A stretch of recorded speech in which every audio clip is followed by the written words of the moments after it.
Praise the Lord. நம்மளுடைய கர்த்தரும் இரட்சகருமாகிய இயேசு கிறிஸ்துவின் இணையற்ற நாமத்தில் உங்கள் ஒவ்வொருத்தரையும் நான் வாழ்த்துகிறேன். இந்த காலை வேளையிலும் இந்த வீடியோ மூலமாக உங்கள் ஒவ்வொருத்தரையும் சந்திப்பதிலே நான் மிகுந்த மகிழ்ச்சி அடைகிறேன். இந்த காலை வேளையிலும் நாம் வேத வசனத்திலிருந்து ஒரு வசனத்தை நாம் தியானிக்கலாம். சங்கீத புஸ்தகம் 3வது அதிகாரம் 1-3 வசனங்களை நான் உங்களுக்காக வாசிக்கிறேன். கர்த்தாவே, என் சத்துருக்கள் எவ்வளவாய் பெருகி இருக்கிறார்கள், எனக்கு விரோதமாய் எழும்புகிறவர்கள் அநேகர். தேவனிடத்தில் அவனுக்கு ரட்சிப்பு இல்லை என்று என் ஆத்மாவை குறித்து சொல்லுகிறவர்கள் அநேகராய் இருக்கிறார்கள்.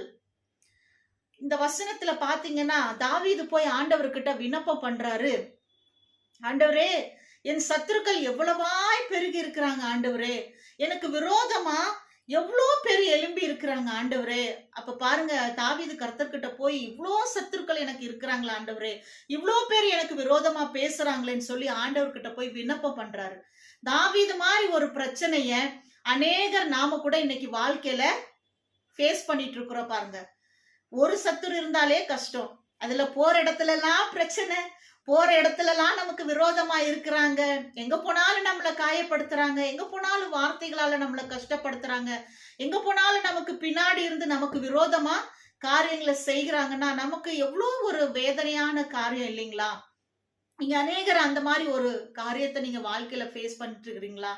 எங்க போனாலும் ஏதாவது ஒரு பிரச்சனை, எங்க போனாலும் ஜனங்க எங்களை இப்படி விரோதமா பேசிடுறாங்க, எங்களை ரொம்ப கேவலமா நடத்திடுறாங்க. வசனம் 2வது வசனம் சொல்லுது பாருங்க, தேவனிடத்தில் அவனுக்கு ரட்சிப்பு இல்லை என்று என் ஆத்மாவை குறித்து சொல்லுகிறவர்கள் அநேகராயிருக்கிறார்கள். ரட்சிக்கப்பட்டிருக்கிற தேவ பிள்ளைகளை குறித்து, ரட்சிக்கப்பட்டிருக்கிற தேவ பிள்ளைகளை என்ன சொல்லிடுறாங்க, இவன் இவன் அவ்வளோ ஒன்னும் ரட்சிப்புக்குள்ள ஆண்டோருக்குள்ள சரியா இல்ல, அதனாலதான் இவனுக்கு இவ்வளோ வேதனை, அதனாலதான் இவனுக்கு இவ்வளோ பாடு, இவன் என்ன பெரிய சர்ச்சுக்கு போறான், இவன் என்ன பெரிய பைபிள் படிக்கிறான், ஏதாவது ஒரு வியாதி வரட்டும், ஏதாவது ஒரு காரியம் நம்ம வாழ்க்கையில ரொம்ப கஷ்டமான ஒரு காரியம் நம்ம வாழ்க்கையில நடந்துருட்டும், உடனே பாருங்க, உடனே மனிதர்கள் கிறிஸ்தவ வட்டாரத்துல கூட அநேகர் வார்த்தைனால என்ன பண்ணிருவாங்க, காயப்படுத்திடுவாங்க. மனுஷனுக்கு பாருங்க, ஒரு அடி அடிச்சா கூட அந்த அடி, அந்த காயம் வந்துட்டு உடனே அது கொஞ்ச நேரம் தான் அந்த வலி இருக்கும், அது கொஞ்ச நேரத்துல அது மறைந்து போகும், இல்ல ஒரு நாளுக்குள்ள அந்த உடம்புல இருக்கிற அடித்த வலிகள் மறைந்து போகும். ஆனா மனுஷன் பேசுகிற அந்த வார்த்தை இருக்கு பாருங்க, அது இருதயத்தை ரொம்ப காயப்படுத்திரும். வசனம் சொல்லுகிறது, தேவனிடத்திலேயே ரட்சிப்பு இல்லைன்னு சொல்லி அவன் ஆத்மாவை குறிச்சு என்ன பண்ணுவாங்களாம், பேசுறாங்களாம். அப்ப தாவீது போல நீங்க கூட, உங்களை கூட அநேகர் இப்படி, இவெல்லாம் என்ன பெரிய கிறிஸ்தவனா, இவெல்லாம் என்ன பெரிய சர்ச்சுக்கு போறான், என்ன பாவம் செஞ்சானோ, என்ன தப்பு செஞ்சானோ, கடவுளே உனக்கெல்லாம் உதவி செய்ய மாட்டாரு, இவெல்லாம் மேல வரவே மாட்டான், இதெல்லாம் உருப்படவே உருப்படா, என்ன குடும்பம், என்ன பிள்ளை அப்படின்னு சொல்லி உங்களை குறிச்சு ரொம்ப ஜனங்க கேவலமா பேசுறாங்களா? இந்த இடத்துல பாருங்க, இந்த 2வது வசனம் சொல்லுகிறது, இந்த வசனத்துல பிராக்கெட்ல போட்டிருக்குது சேலா. சேலா அப்படின்னா இந்த வசனத்தை நின்னு நிதானமா மறுபடி தியானிங்க. தேவனிடத்தில் அவனுக்கு ரட்சிப்பு இல்லை என்று என் ஆத்மாவை குறித்து சொல்லுகிறவர்கள் அநேகராயிருக்கிறார்கள். தேவனுக்கும் எனக்கும் இருக்கிற ஒரு சம்பந்தத்தை குறித்து இன்னொருத்தரால யாராலையும் என்ன பண்ண முடியாது, டிசைட் பண்ணவே முடியாது.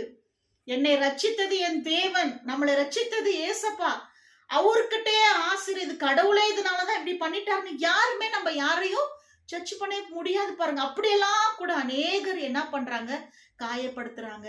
அப்படிப்பட்ட காரியத்தை நீங்க ஃபேஸ் பண்ணிட்டு இருக்கிறீங்களா? தாவீது கூட அந்த மாதிரி ஒரு சூழ்நிலைகளை கடந்து வந்திருக்கிறார். அதனாலதான் இந்த வசனம் இந்த புஸ்தகத்தில் எழுதப்பட்டிருக்கிறது. 3வது வசனம் சொல்லுகிறது, ஆனாலும் கர்த்தாவே, ஆனாலும் கர்த்தாவே, இவ்வளோ சத்துருக்கள் இருக்கிறாங்க, எங்க போனாலும் பிரச்சனை, எங்க போனாலும் விரோதமான காரியங்கள், எங்க போனாலும் மனிதர்கள் வார்த்தையினால குத்துறாங்க, தேவன்கிட்டயே இவனுக்கு ஒரு ரட்சிப்பு இல்லை அப்படின்னு என் ஆத்மாவை குறிச்சே ரொம்ப ஒரு மன கஷ்டப்படுற அளவுக்கு பேசுறாங்க. ஆனாலும் கர்த்தாவே, இப்படிப்பட்ட சூழ்நிலைகள் மத்தியிலும் நீர் என் கேடகமும் என் மகிமையும் என் தலையை உயர்த்துகிறவருமா இருக்கிறீர். 3 காரியத்தை அந்த இடத்துல சொல்றாரு பாருங்க. கர்த்தாவே, இப்படிலாம் சூழ்நிலை இருக்குது, இப்படிலாம் விரோதமா மனுஷர்கள் பேசுறாங்க, இப்படிலாம் சத்துருக்கள் என்னை சுத்தில பெருகி இருக்கிறாங்க, ஆனாலும் கர்த்தாவே எனக்கு ஒண்ணு தெரியும், எனக்கு ஒரு நம்பிக்கை இருக்குது, கர்த்தர் என் கேடகம், கர்த்தர் என் மகிமை, கர்த்தர் என் தலையை உயர்த்துகிற தேவனா இருக்கிறார். ஆமென். ஹல்லேலூயா.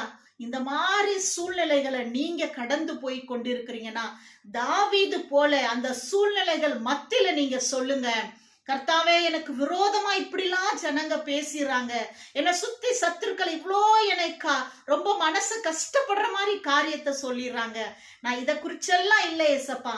இந்த பிரச்சனைகள் மத்தியில, இந்த போராட்டங்கள் மத்தியில கர்த்தர் என் கேடகம், கர்த்தர் என் மகிமை, கர்த்தர் என் தலையை உயர்த்துகிறவராய் இருக்கிறார் என்று வார்த்தை அறிக்கை பண்ணுங்க.